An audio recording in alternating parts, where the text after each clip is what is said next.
Fala pessoal, tudo bom? Aqui é o Paulo.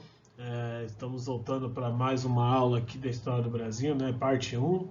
E hoje nosso tema vai ser a mineração, né? Falar sobre todo o processo da mineração do período colonial aqui no Brasil, né? A gente vai abordar um pouquinho sobre sociedade, sobre como é que foi essa mineração, quais foram as formas, né? De exploração do ouro, né? De retirada do ouro e o como isso afetou a nossa história, né? Em geral. Essa aula vai ser um pouquinho menor do que as outras, mas extremamente importante. E aí, como eu prometi na aula passada, né? Na verdade, como eu falei na aula passada, a gente ia falar também das rebeliões coloniais, mas eu preferi deixar para uma aula separada para a gente falar dessas rebeliões que tem bastante, beleza? Então, bora lá, bora começar. Bem, para a gente falar então da questão, né, da mineração, dessa questão toda do que seria esse século onde acontece, né, principalmente esse auge da mineração, né, a gente está se referindo necessariamente ao século XVIII, né, colocando aí o comecinho do século XVIII até metade dele, né, vou colocar aí um período de 1700 até 1750, 1760 por aí, que ocorre todo esse processo da mineração. Por isso, da gente entender como se deu esse processo da mineração, a gente tem que entender o panorama que se encontrava não só o Brasil, mas o mundo, né, em si, na verdade algumas regiões do mundo, né, para a gente entender realmente como é que se deu esse processo da mineração. Então, primeira coisa que a gente tem que entender é que o Brasil e Portugal passavam por uma grande crise econômica, né?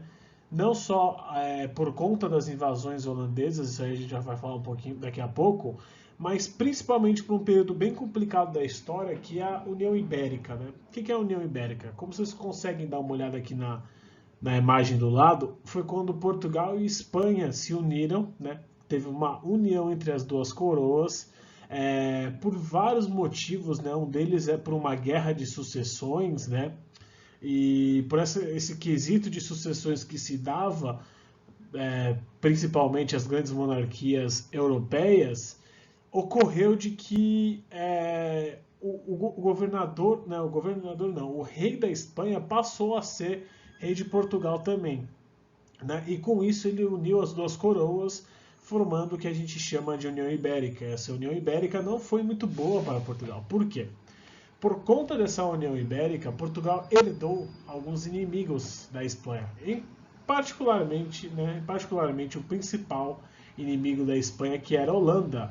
A Holanda, aquela que vocês ouviram falar na última aula, que era aliada de Portugal e principalmente era uma das um dos grandes fatores, né, da produção do açúcar brasileiro e dá tanto lucro, né, porque a manufatura ocorria na Holanda, os processos de manufatura foram aprendidos na Holanda também. Então, essa guerra contra a Holanda deu muitos problemas para Portugal.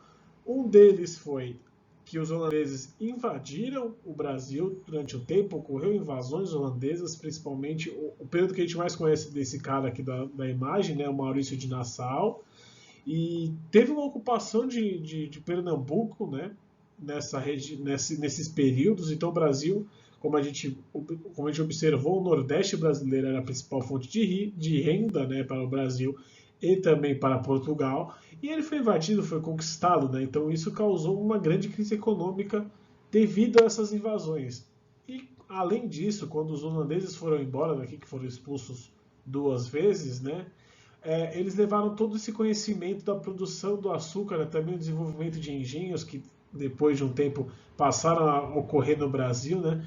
Todo esse aparato do açúcar foi levado junto também com os holandeses, que nas Antilhas, aqui vocês podem ver o mapa atual do que seriam essas Antilhas, seriam essas ilhas, né, da América Central e tudo mais, desse mar do Caribe. Eles levaram esse conhecimento do açúcar para essas Antilhas e produziram um açúcar melhor que o brasileiro até, né, nessas regiões. E aí com isso o preço do açúcar nacional, né, brasileiro caiu em relação ao mercado internacional, dando espaço para esse açúcar das Antilhas.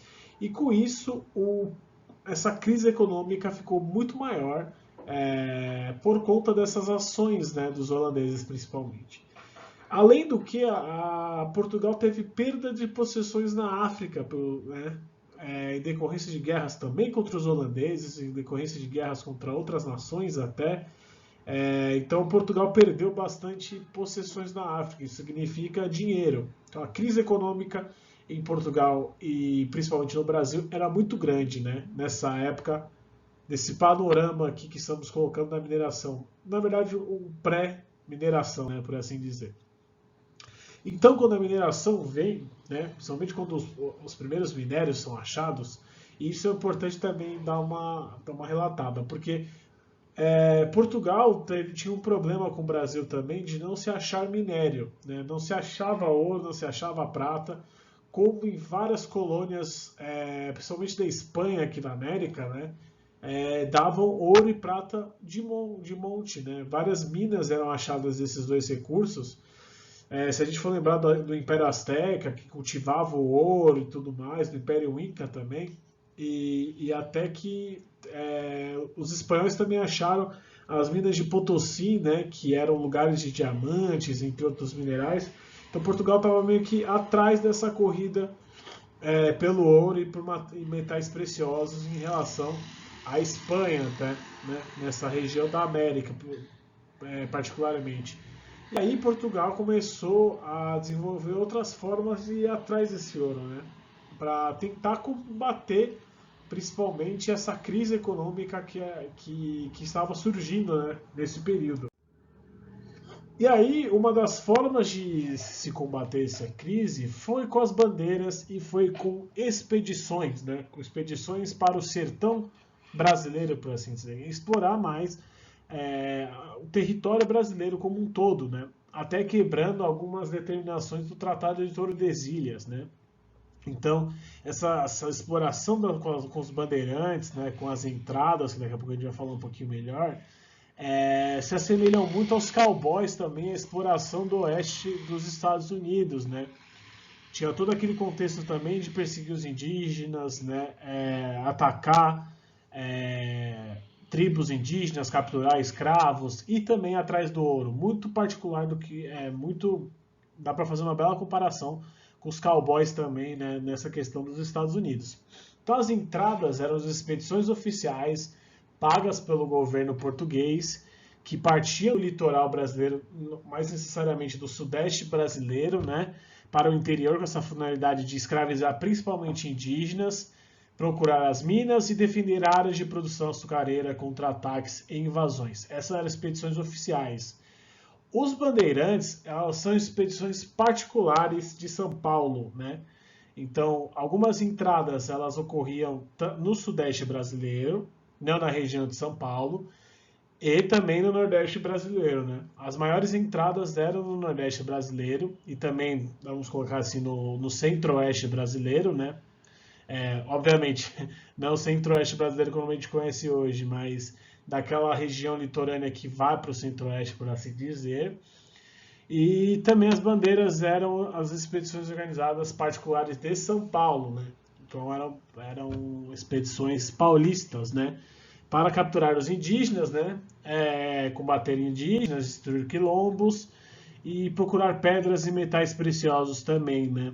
Acho que é bem importante a gente falar desses aspectos, bem interessante. E aí, com a crise econômica, essas atividades se fortaleceram ainda mais, principalmente a de se encontrar metais preciosos. Então, esses tais desbravadores do sertão paulista, né, não só o sertão paulista, mas o sertão brasileiro, começaram a ter uma importância maior, principalmente com essa crise econômica, com essa necessidade de se achar uma nova renda para sustentar os gastos, né, que Portugal tinha.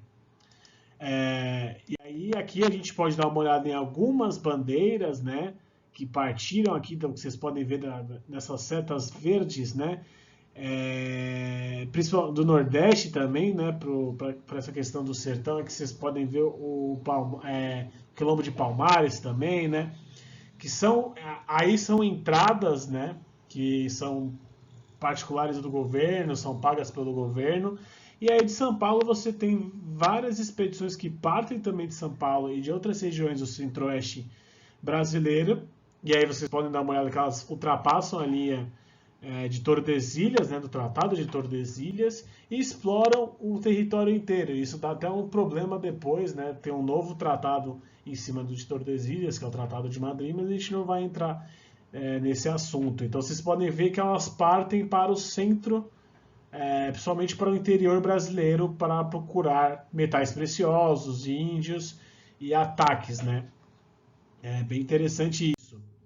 E aí, pessoal, nessas explorações dos bandeirantes, a primeira forma de ouro que foi encontrada, né, as primeiras descobertas que ocorreram no século XVIII, foi do ouro de aluvião, né? Então, esse ouro de aluvião, o que seria esse ouro de aluvião? Esse ouro de aluvião é aquilo que a gente vê um pouco nos filmes, né? Que vai ter um cara que está com a peneira, né? Num rio, pegando os sedimentos do rio, depois ele separa com a mão para achar essas pedritas, né, de ouro, que aqui vocês podem ver na imagem, né, que são o que a gente chama de ouro de aluvião, né? Então ela é essa forma um pouquinho mais rústica, né? Essa forma um pouquinho mais primária de exploração de ouro. E as primeiras pedritas foram sendo encontradas nos riachos, principalmente de Minas Gerais, Goiás, Mato Grosso. E aí a época do ouro, né, começou a surgir, né, essa exploração do ouro. Inicialmente esse ouro de aluvião, né, esse ouro dessa forma mais primitiva, que a gente chama de faiscação, né, que é o jeito de você explorar ouro, né, de você tirar o ouro da natureza, que é praticada por pequenos mineradores que trabalhavam sozinhos ou com um número pequeno de escravos, né? E era a exploração desse ouro de aluvião, né? Principalmente depositados nos fundos dos rios e de fácil extração, não era nada algo de larga escala, como a gente vai ver futuramente, né? Era um trabalho até muito individual que começa a surgir em 1700, durante até o período do açúcar, né, da grande porção de açúcar, que ainda, na verdade, da importância da produção do açúcar, mas não tem uma grande relevância assim pelo governo, principalmente, né, português. Quando começa as notícias de que o ouro estava sendo descoberto nessas regiões brasileiras, muitas pessoas começam a ir para essas regiões para tentar descobrir ouro, né? Então, na região de Minas Gerais, na região de Mato Grosso, na região de Goiás, principalmente, hoje em dia, por assim dizer. E esses locais começam a ser explorados e aí começa uma segunda fase dessa exploração do ouro, né? Que seriam com as jazidas, que daqui a pouco a gente vai ver no próximo slide.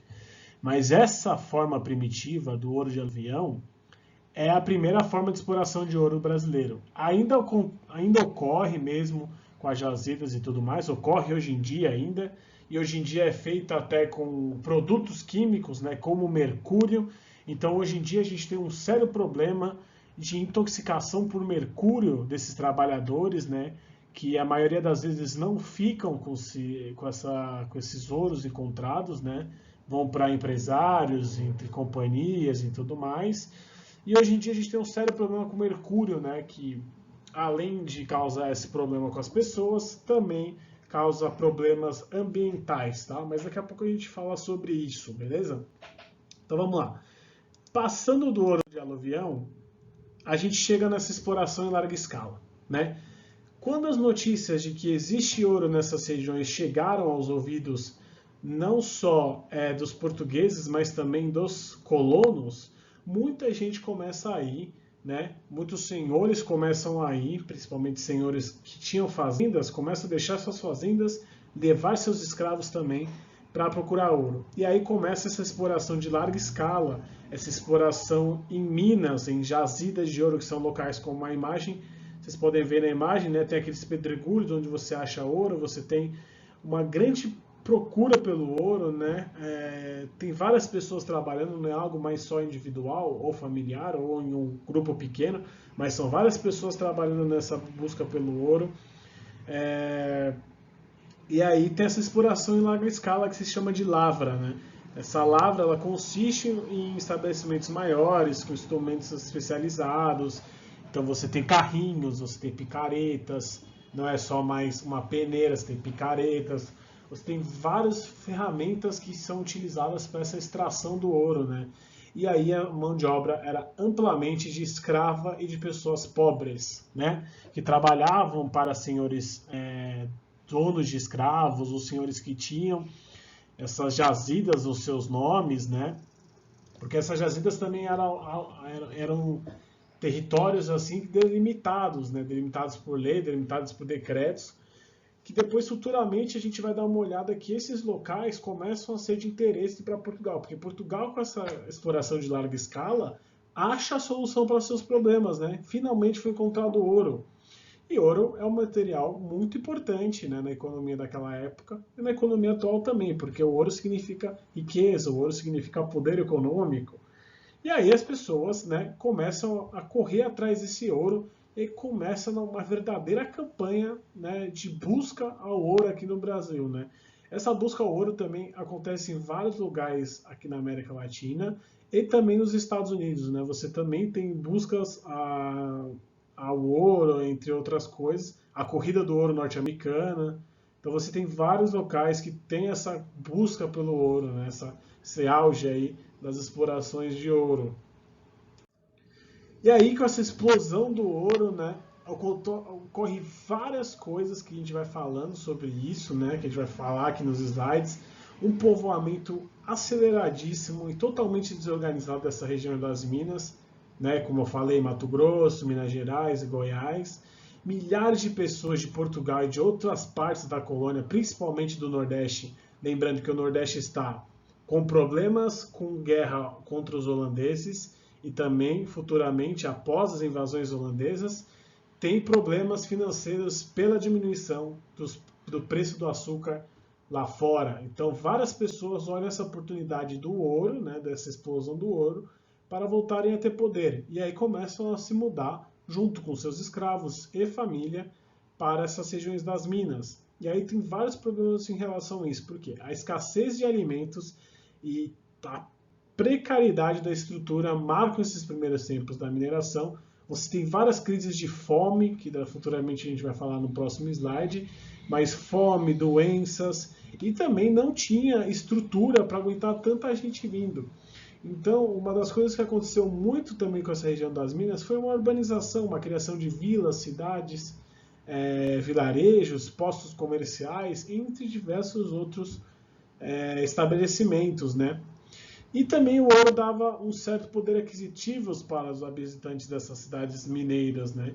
Então, o eixo econômico brasileiro que se encontrava no Nordeste com as plantações de açúcar passa a ser o centro-sul da colônia, principalmente essa região das Minas, né? E toda a região que circunda as Minas. Então, além das Minas, o Rio de Janeiro, São Paulo, entre outras regiões, passam também a ficar bem favorecidas com essa exploração do ouro, né? Principalmente o Rio de Janeiro, que a gente vai falar daqui a pouco. Então, como eu falei, tem essa urbanização das áreas mineradoras e tem sim o maior controle de Portugal sobre o Brasil, principalmente por conta das minas. Porque assim, relembrando nas plantações de açúcar, quando a gente fala que nas plantações de açúcar o governo, lembra que na última aula eu falei, o governo, na verdade o poder político daquelas regiões do açúcar eram os fazendeiros do açúcar, né? Eram os homens bons, donos de fazendas. Nessa região de Minas, ela já passa a ser também o poder político ser mais português. Então, não eram os fazendeiros ou os grandes donos de mineradoras, né, de Minas que eram os poderosos lá, e sim portugueses, porque Portugal começa a olhar principalmente o ouro com mais atenção, né? Porque você tinha muito contrabando, você tinha muita exportação do ouro, e Portugal começa a estabelecer esse maior controle para poder arrancar maiores quantidades de ouro do Brasil, maiores quantidades de ouro do Brasil, para eles ganharem cada vez mais com o ouro, né? E isso cria esse maior controle de Portugal, principalmente nessa região das Minas. E aí, gente, como eu estava falando, a mão de obra dessa região era totalmente escrava. E por que eu criei um slide só para falar sobre essa presença escrava na mineração? Porque muitas pessoas acreditam que por conta da escravidão e por conta desse tráfico negreiro, a África era um lugar cheio de bandos, né, de pessoas primitivas que eram capturadas e tem totalmente uma visão errada sobre a África. O problema é que a gente tem que entender que na África existiam reinos especializados em certas coisas. E os escravos trazidos para as minas eram de uma região chamada da Costa da Mina, da Costa do Ouro, né, da Costa dos Escravos, que é do Golfo de Benin, né, particularmente do Golfo de Benin, que eram escravos especializados na extração do ouro, por trabalhar em regiões de proliferação de minas de ouro na África. Então, os escravos mina, que era uma denominação para negros naquela época, né? Na verdade, denominação para escravos oriundos dessas regiões, se vem disso, porque eles vêm dessa costa da mina. Então, muitos escravos das regiões sudestes têm a denominação como mina, né? Que advém dessa costa da mina, que advém dessa costa, principalmente do Golfo de Benin. Então, eles já dominavam várias técnicas de mineração e aplicaram nessas regiões. Então, muitas formas de exploração, até a picareta foi introduzida pelos africanos aqui, né, no Brasil, e não pelos europeus. Muita gente acha que veio tudo dos europeus. Não, eles aprenderam conhecimentos na África para trazer para cá. Então, aqui tem uma citação bem interessante do Alencastro, né, no Tratado dos Viventes, que fala: nem é crível que os pretos introduzidos no Brasil pelo tráfico tivessem sido protetores de técnicas, mesmo primitivas de mineração, já que as ignoravam em suas terras de origem. Para tanto, estariam menos aparelhados que os próprios portugueses. O que ele quer dizer? Ele quer dizer que não é de se crer que os africanos estivessem... não dá para se crer que se for usar, assim, pelo todo o nosso conhecimento e até pelo todo o racismo que estamos impregnados na sociedade, não é de se crer que foram os africanos que estabeleceram isso, que estabeleceram essas técnicas, estabeleceram esse avanço tecnológico aqui no Brasil. Porém, a gente tem que entender que foram eles mesmos, né? Eles que trouxeram esse conhecimento para cá.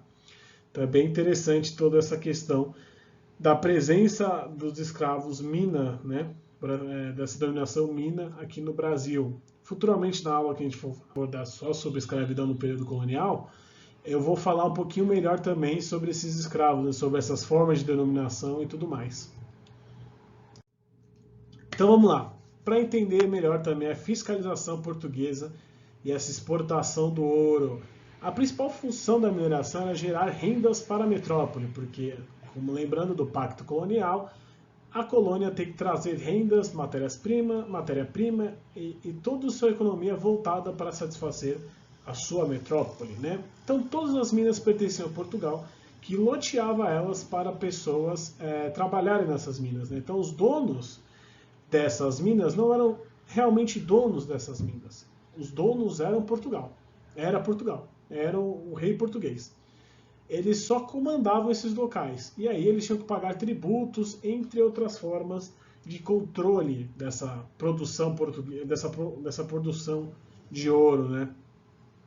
Então Portugal via, né, no ouro essa possibilidade de salvar a sua economia, e aí ele cria um rígido sistema de controle e arrecadação fiscal, que começa pelo sistema de tributação, né? Ele cria tributos em cima do ouro também, nas casas de fundição, não vou entrar muito no aspecto disso, mas que ela fundiam o ouro em barras, então o controle por barras em vez do ouro bruto, e barras marcadas, tá, com selo e tudo mais, né, para você entender quanto de ouro as pessoas tinham, era contado por barras. Então esse sistema de barras, ele ocorre bastante aqui também no Brasil.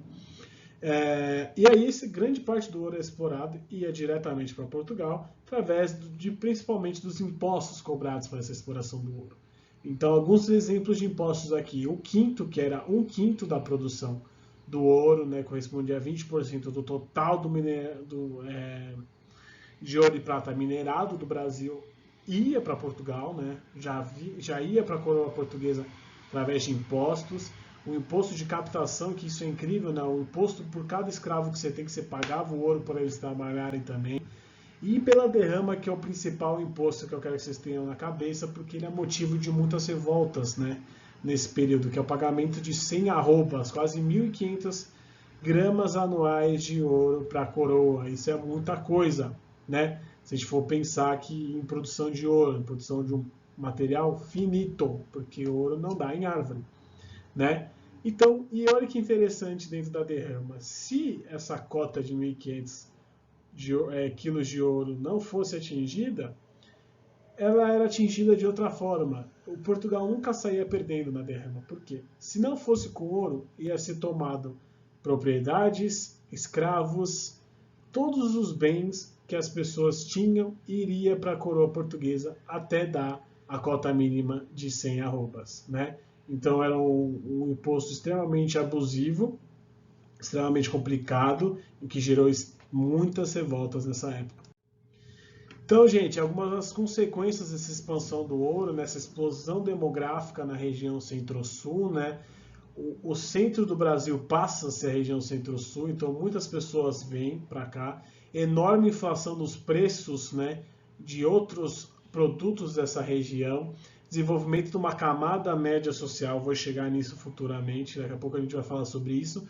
Uma forte influência, uma forte precarização, na verdade, do ecossistema dessa região por conta, né, da exploração de ouro, graves crises de fome e de violência e uma sociedade urbana mineira. A gente vai chegar em cada um desses aspectos agora. Então, vamos lá. Primeiro que eu queria falar aqui em aspectos de mudança gerais, né, que teve no Brasil. O Rio de Janeiro passa a ser a nova capital também do Império Português, do Reino Brasileiro aqui, né, português. Por quê, gente? Isso é uma mudança muito significativa na nossa história, que tem que ser datada assim, e tem que se dar o crédito para essa mudança pela exploração do ouro. Por quê? No século XVIII, com a mineração, o eixo econômico da colônia passa a ter que ser deslocado para o Sudeste. Por quê? Se você permanecesse apenas no Nordeste como seu centro de governo, muito do controle que deveria ser exercido em Minas ficaria defasado, porque você teria que trazer as notícias lá do Nordeste para chegar às Minas Gerais, né, para assim dizer, para controlar o ouro lá. Então era muito mais fácil se o controle do governo estivesse mais próximo dessa região das Minas. Além do que, o Rio de Janeiro era a principal cidade portuária da cidade, principal local portuário que tinha perto das Minas Gerais, né? Localidade geográfica mesmo. Então, o Rio de Janeiro passa a ser esse polo de trocas comerciais, porque além dessa região mineradora ter que levar o ouro, né, ter que abastecer Portugal através da navegação, do transporte ultramarino, ela também precisava, essa região de Minas precisava também do abastecimento, precisava de outros mantimentos, precisava de artigos de subsistência, mercadorias, entre outras coisas. Então, o Rio de Janeiro era a opção mais lógica de local para que se desenvolvesse esse polo mesmo de trocas comerciais. E aí ele foi a ligação de diversas regiões da colônia e também dessa colônia com a metrópole. E aí o ouro que saía das Minas em direção à Europa pelo Rio de Janeiro. Então, em 1763, a metrópole transferiu-se da capital da colônia de Salvador para o Rio de Janeiro, devido principalmente ao enriquecimento da cidade do Rio de Janeiro através dessas trocas comerciais e também da importância que a região centro-sul, né, essa região sudeste, ganha por conta da mineração. Outra coisa bem interessante da gente entender é a sociedade mineira dessa época, né? Então aqui eu peguei um pequeno gráfico para vocês.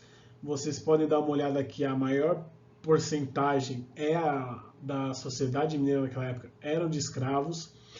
Havia uma população livre, pobre, que eram negros libertos, mestiços, indígenas, aculturados e alguns brancos pobres que exerciam trabalhos ocasionais ou estavam desocupados. Então existia uma população livre pobre nas regiões de Minas Gerais, né?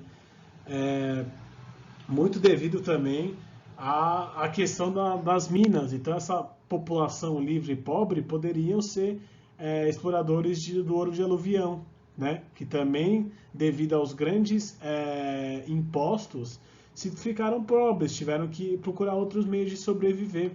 Além do que, existe uma camada intermediária, que seria uma camada média social, que seriam artesãos, alfaiates, sapateiros, carpinteiros, barbeiros, artistas, pequenos comerciantes e pequenos mineradores. Então a ideia de classe média começa a ser desenvolvida na sociedade mineira, porque lá no Nordeste não tinha muito esse quesito de classe média. Começa a se ter muito isso aqui no Brasil, e aí a classe média é uma das maiores classes sociais brasileiras, né, até hoje, e ela começa a ser desenvolvido muito esse quesito de classe média social na sociedade mineira. Além de existir os grandes proprietários das lavras, né, os funcionários da coroa, que seria essa classe dona da mineração, né? E aí, além disso, nessa região, você tem uma grande religiosidade colonial, né? Como assim? Nessa região do Brasil, né, nessa região principalmente das Minas, a diversidade étnica da população era enorme, né? Além de indígenas, havia africanos, então várias formas de religião, obviamente com a cristã sendo a principal, mas várias formas de religião começam a ser desenvolvidas, vários cultos também começam a ser desenvolvidos, entre outras diversidades e também propagações dessas religiões, né? Além do que, nessa sociedade mineira, houve um grande financiamento de construções de capelas, igrejas e o barroco mineiro também, né? Eu não vou entrar em aspectos do barroco mineiro, mas é muito importante a gente entender sobre o barroco mineiro. Acho que até vale a gente fazer um videozinho especial falando sobre isso. Além do que, essa sociedade mineira havia uma mobilidade social maior do que a sociedade do açúcar. E, gente, um problema muito grande de toda essa questão do ouro, que o ouro não dá em árvore. O ouro é um recurso finito, ele não é infinito. Ele não é que nem a água, ele não é que nem a plantação de açúcar, que você pode replantar, plantar de novo e sempre vai estar lá. Ele acaba. Então, vários problemas com cobranças descontroladas de impostos sobre a exploração do ouro, uma exploração excessiva, predatória do ouro, fez o ápice dessa exploração durar 20 anos no Brasil só, de 1750 até 1770. E com esse declínio rápido da extração de ouro, vários problemas começaram a se dar, né? Se ter vários problemas nessa região, principalmente porque os impostos se mantinham no mesmo valor ou apenas aumentavam, e aí a crise social começa a se instalar nas regiões de Minas, né? Com greves de fomes, violência e revoltas, principalmente a primeira grande revolta é a revolta que aqui está ilustrada, que é a revolta de Vila Velha, né? Vila Velha, né? Entre outras que a gente vai falar numa próxima aula. Então, o problema dessa extração predatória que se dá nessa época colonial é que uma hora ela começa a entrar em declínio e vários problemas vão se acarretando nesse declínio. Além do que, gente, eu vou entrar em alguns outros aspectos, né, que nem eu falei lá, das consequências do ouro. Um deles também é o impacto no ecossistema, né? Como eu falei no slide passado, o impacto socioeconômico também na região das Minas, devido a esse fim do ouro, acarretou também impactos do ecossistema, que até hoje acontece no Brasil devido à mineração, né? Até hoje nós temos várias discussões sobre a mineração aqui no Brasil, dessa forma predatória de mineração, das consequências que a mineração traz ao ecossistema.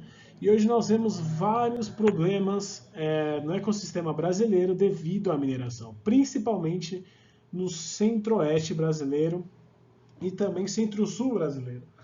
Porque para você ter o processo de mineração, você arrebenta o ecossistema em volta. Você desmata, você mexe com a biodiversidade, você abre crateras, né,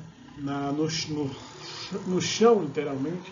Você afeta todo o ecossistema em volta dessas regiões para se conseguir o ouro, né? Para se conseguir metais, conseguir diversos tipos de mineração, entre outras coisas. E isso é um problema sério que acontece até hoje. Como eu falei também, a mineração pelo aluvião, né, essa extração do ouro de aluvião, acarreta também problemas de mercúrio nas águas. Então você tem problemas com envenenamento de rios, você tem vários problemas que vão ocorrendo devido a essa forma predatória de exploração do ouro. Não só antigamente, porque muitas das paisagens e muitos problemas que nós temos no nosso ecossistema hoje em dia, né, de questão de desmatamento, de questão de mexer na biodiversidade brasileira, entre outras coisas, advém desse período também da mineração. E não só desse período da mineração antigamente, mas também da mineração hoje em dia. Então a mineração descontrolada e predatória, ela é muito complicada e ela deve ser sim combatida. Então grandes empresas que hoje em dia vão para a Amazônia, desmatam a Amazônia, causam problemas ambientais por conta da mineração, devem ser multadas, penalizadas e combatidas, principalmente combater essa exploração predatória do ecossistema brasileiro. Né? Isso é um impacto atual, né, da exploração do ouro, né? Não só do ouro, mas da exploração mineral aqui no Brasil, que tem como origem dessa exploração predatória que teve há muitos anos atrás, né? Devido a essa era do ouro. E além disso, para finalizar essa aula, eu queria muito entrar nesse aspecto do que para onde que o ouro brasileiro foi. Existe muito essas perguntas, essa dúvida, para onde que o nosso ouro foi. Não sei se vocês já ouviram falar, mas existe muita gente que fala que nosso ouro foi inteiro para a Inglaterra. Não é verdade. Existe uma grande parte que foi para a Inglaterra, né? Por quê? Mas, professor, eu também não entendi como é que o ouro foi parar na Inglaterra se quem exportava, quem pegava o ouro era a coroa portuguesa. Tem 3 pontos importantíssimos nessa discussão. Primeiro, uma parte desse ouro foi feito sim para investimentos no próprio Brasil, né? Isso acarretou no Brasil uma certa liberdade pelos comerciantes, né? Uma autonomia crescente e principalmente maiores acordos econômicos com os ingleses, né? Por parte de uma elite brasileira. E esses investimentos que o ouro e esse status de colônia mais rentável e até uma colônia que era mais rentável que a própria metrópole, devido à explosão do ouro, acarretou essa liberdade, né, para a elite brasileira. E vários investimentos foram feitos no próprio Brasil, como construções de igreja, obras públicas, fundações de cidade, entre outras coisas. Então, uma parte sim do investimento do ouro brasileiro se deu no próprio Brasil. A coroa portuguesa teve muita parte dela também, dessa extração de ouro utilizada para ela própria. Por quê? Por mais de meio século, ela extraiu enormes rendas, né, dos quintos, né, desses impostos dos quintos, como por esses contratos de monopólio comercial, dos dízimos, entre outros tipos de impostos das extrações de ouro, né, desse comércio do ouro.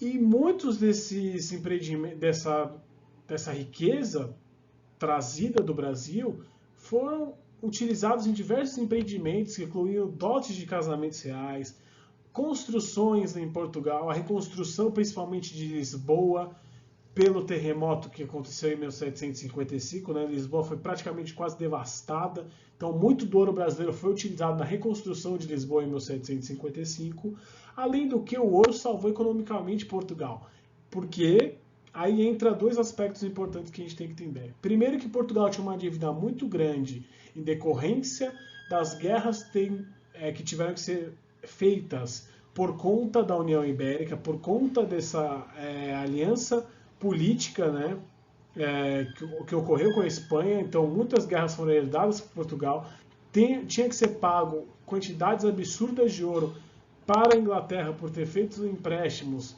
para bancar o exército, para bancar expedições militares contra os holandeses. Então, uma grande parte do ouro também foi utilizada nesses investimentos, né? Além do que, e aí entrando nesse aspecto da Inglaterra, por que esse ouro também chega na Inglaterra? Além desses acordos, né, de que Portugal e Inglaterra tinham desde 1642, que tem vários tratados, como vocês podem ver aí, Tratado de Paz e Comércio, Tratado de Paz e Aliança, Tratado de Paz e Amizade. Portugal e a Inglaterra tinham muitos tratados comerciais. E muitos desses tratados comerciais se dão também por essa aliança inglesa, né? Principalmente em decorrência de empréstimos bancários, né, com Portugal. Então, Portugal devia bastante dinheiro para a Inglaterra. Então, muitos desses pagamentos de empréstimos, além de pagamento de tratados. Como assim, professor? Vou entrar num aspecto bem interessante aqui, do Tratado de Methuen de 1703. O Tratado de Methuen é o tratado que também ele tem o nome de Tratado de Vinhos e Tecidos. O Tratado de Vinhos e Tecidos foi um tratado muito inteligente elaborado por Portugal, que Portugal iria importar todos os tecidos, né, ia ter uma grande parcela de importação dos tecidos ingleses, né, da produção de tecidos ingleses, que sempre foi muito famosa. E a Inglaterra iria importar muito a produção de vinho de Portugal. E aí eu te pergunto, meu querido estudante, você, que não é alcoólatra, você usa mais tecidos ou vinho? Né? Então Portugal começou a ter uma crescente dívida econômica com a Inglaterra. E muito dessa dívida econômica com a Inglaterra foi paga com o ouro brasileiro. Né? E com esse ouro brasileiro, a Inglaterra também pôde financiar diversos empreendimentos e diversas maneiras de produção, diversos investimentos, né, na sua sociedade, o que muito acarretou também na Revolução Industrial anos depois. Certo, gente? Então essa foi nossa aula de hoje.